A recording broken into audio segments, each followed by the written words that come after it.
Hey guys, what's going on? It's Bootsy here. So today I'll be doing, I guess, a bit of a analysis or review of a couple games that were, I think, the worst maybe in 2016 and 2017. Also, I'm going to be looking at some of the upcoming games in 2017 and what I think of them. So without further ado, guys, I fucked that up. Without further ado, guys, I'll get straight into it. So the first game I'm going to be looking at, which was a very big disappointment in my eyes, it was a sequel to Homefront, The Revolution. So this game I got on PS4, and it was buggy as all hell. It was pretty much unplayable. The frame rate would have been, like 10 to 15 frames anywhere you run around.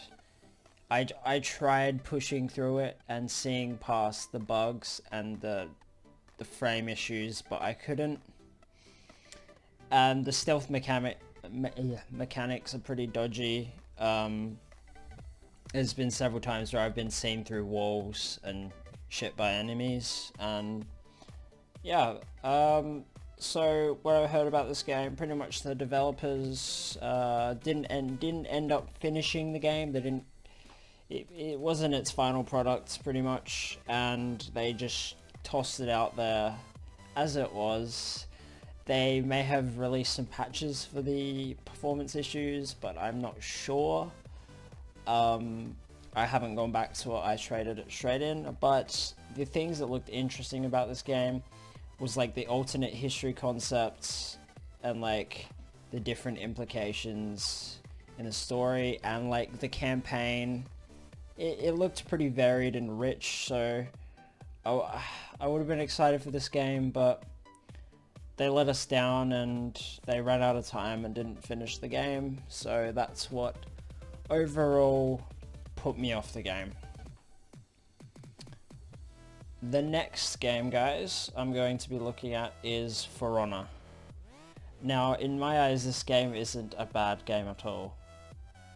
I didn't play the campaign, but many people said that it wasn't too bad. The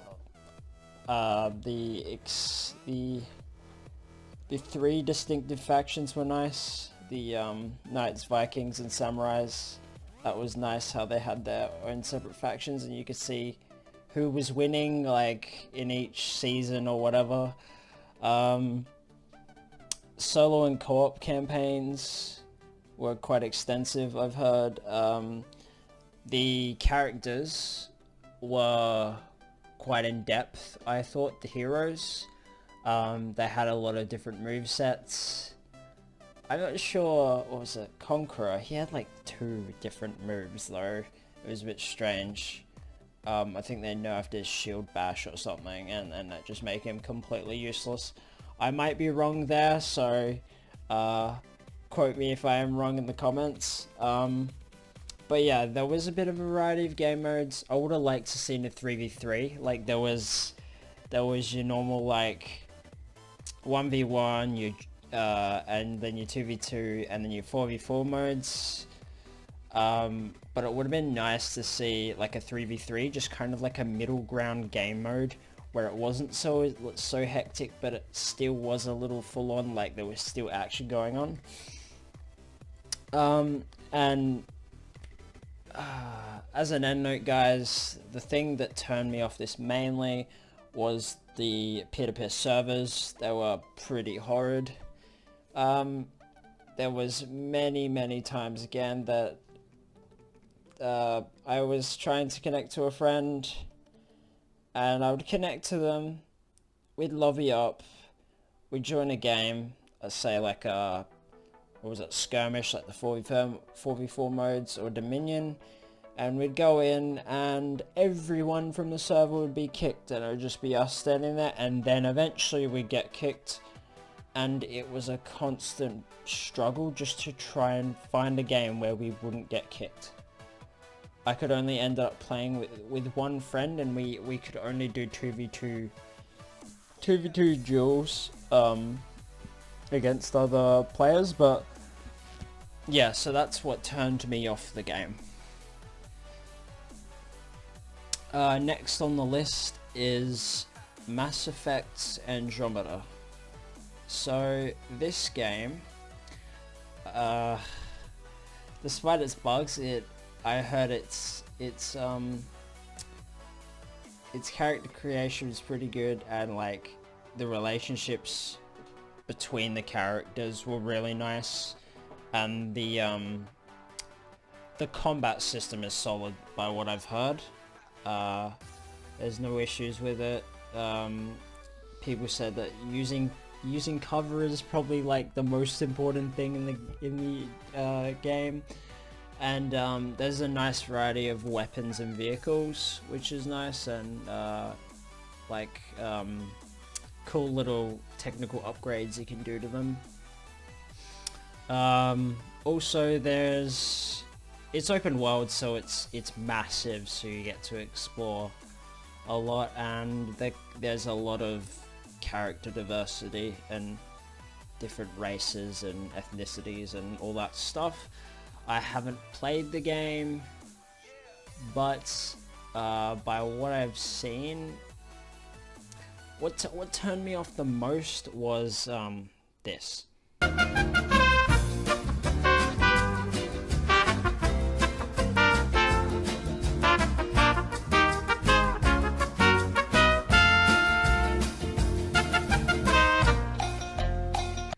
So guys, I'll just leave that there and let that sink in, but that's what turned me off the game mainly.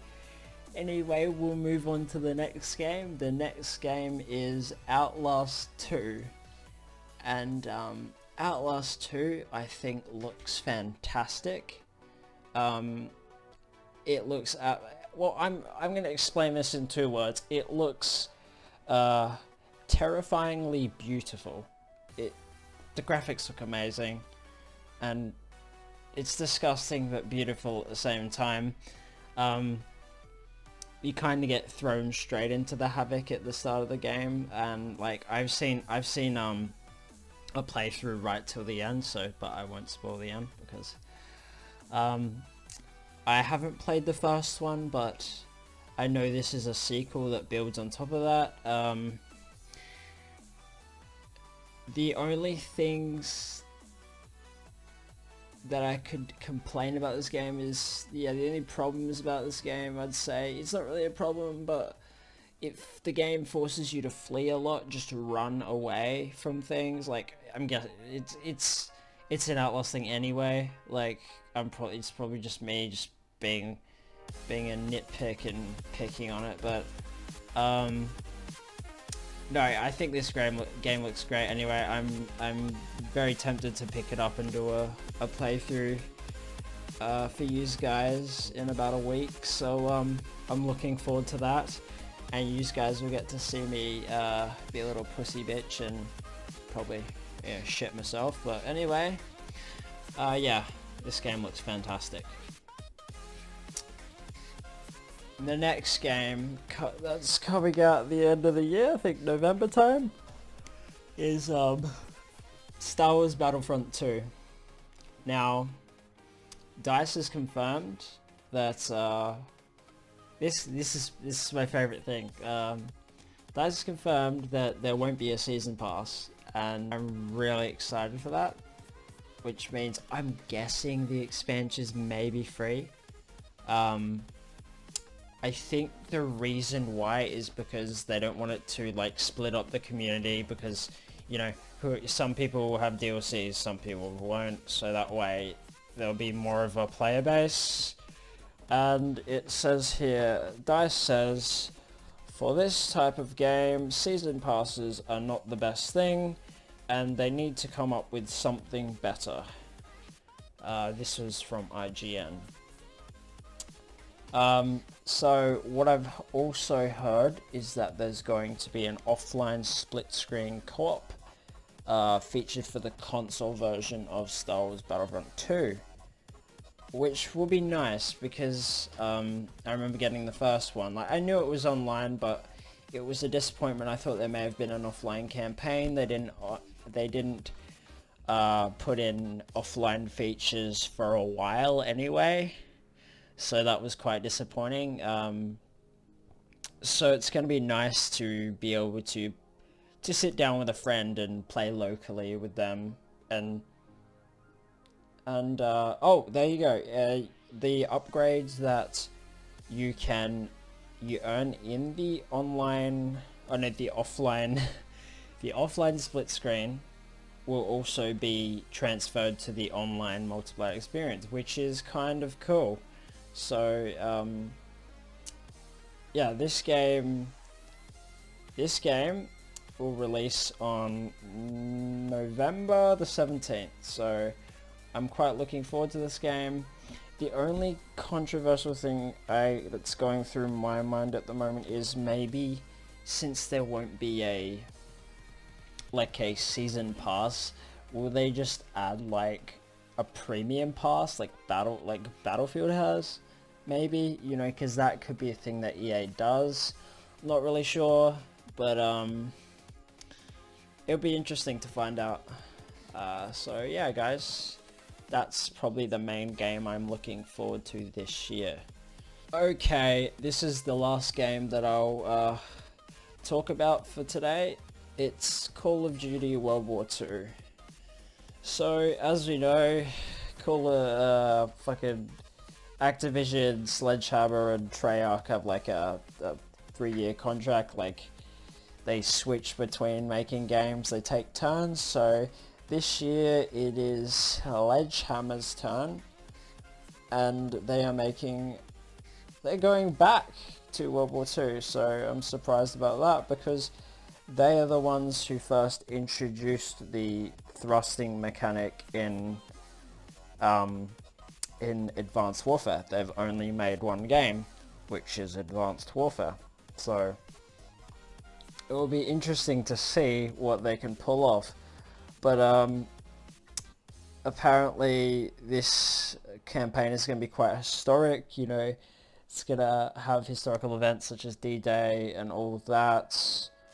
I've heard that the campaign is going to be quite similar to Call of Duty 2, which will be nice. So I don't know, it might have a bit of a Medal of Honor feel, who knows.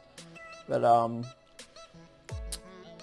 people are already making jokes about the game, you know, like, oh, I saw a video, it's just like someone dressed up as a clown boosting around, and it says above the video, Call of Duty World War II reveal trailer.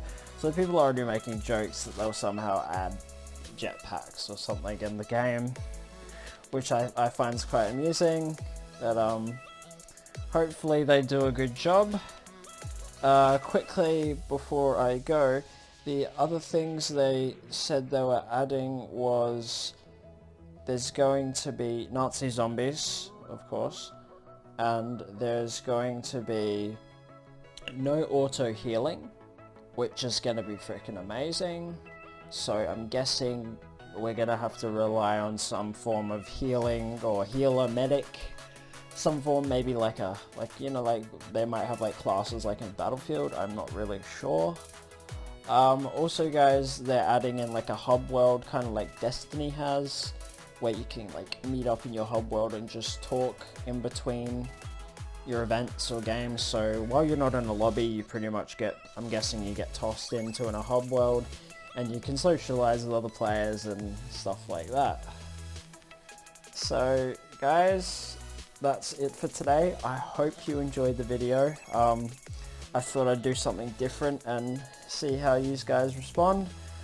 Also, let me know what games you thought were the worst games of 2016, early 2017, and what games you are most looking forward to at the end of the year or during the whole year.